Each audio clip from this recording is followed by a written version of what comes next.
இந்த வீடியோவில் நம்ம கூகுள் ஆட்ஸ் அக்கௌண்ட்டோட எப்படி நம்மளோட யூடியூப் சேனலை லிங்க் பண்ணுறது பார்க்க போகிறோம். ஜஸ்ட் உங்கள் கூகுள் ஆட்ஸ் டேஷ்போர்டை வந்து லாகின் பண்ணிவிட்டு மேலே டூல்ஸ் அண்ட் செட்டிங்ஸ்னு ஒரு ஆப்ஷன் இருக்கும். இங்கே போய்கிட்டு கீழே அக்கௌண்ட்ஸ் அண்ட் செக்யூரிட்டி பக்கத்தில் லிங்க்டு அக்கௌண்ட்ஸ்னு ஒரு ஆப்ஷன் இருக்கா, இந்த ஒரு ஆப்ஷன்ஸை கொடுத்துக்கோங்க. கொடுத்துட்டு அப்படியே ஸ்க்ரால் பண்ணிவிட்டு கீழே வந்தீங்கன்னா இந்த இடத்துல யூடியூப்னு சொல்லிட்டு பக்கத்தில் டீட்டெயில்ஸ்னு சொல்லிட்டு ஒரு ஆப்ஷன் இருக்கா, இந்த டீட்டெயில்ஸ்ன்ற ஆப்ஷன் கொடுத்தேன்னா இந்த இடத்துல நோ லிங்க் யுவர் லிங்க் யூடியூப்னு ஆப்ஷன் இருக்கா, ஜஸ்ட் இந்த லிங்க் யூடியூப்ன்ற ஆப்ஷனை கொடுத்துட்டு இந்த இடத்துல உங்கள் யூடியூப் நேம், அதாவது நம்ம யூடியூப் நேம் என்னென்னு பார்த்தீங்கன்னா டிஜிட்டல் ஜிவிகே, இந்த மாதிரி உங்கள் யூடியூப் சேனல் நேம் எதுவோ அந்த கொடுத்துட்டு ஜஸ்ட் அதை வந்து இப்படி செலக்ட் பண்ணிக்கோங்க. செலக்ட் பண்ணிவிட்டு இந்த இடத்துல நெக்ஸ்ட்டுன்ற ஆப்ஷன்ஸ் வந்து கொடுத்துக்கோங்க.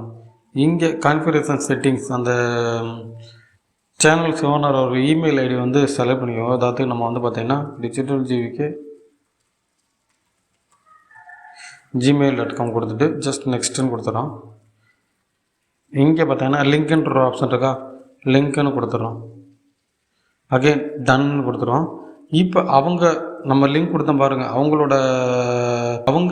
இப்போ நம்ம லிங்க் கொடுத்தோம்ல, அவங்களோட இமெயில் ஐடிஸ் ஓப்பன் பண்ணாங்கன்னா அவங்களுக்கு வந்து அதுக்கான ஆக்சஸ் வந்துருக்கும். அவங்க ஒன்று டன் கொடுத்ததுக்கப்புறம் அவங்கள வந்து பார்த்தீங்கன்னா யூடியூப் சேனலோட கூகுள் ஆட்ஸை வந்து லிங்க் பண்ணிக்கலாம்.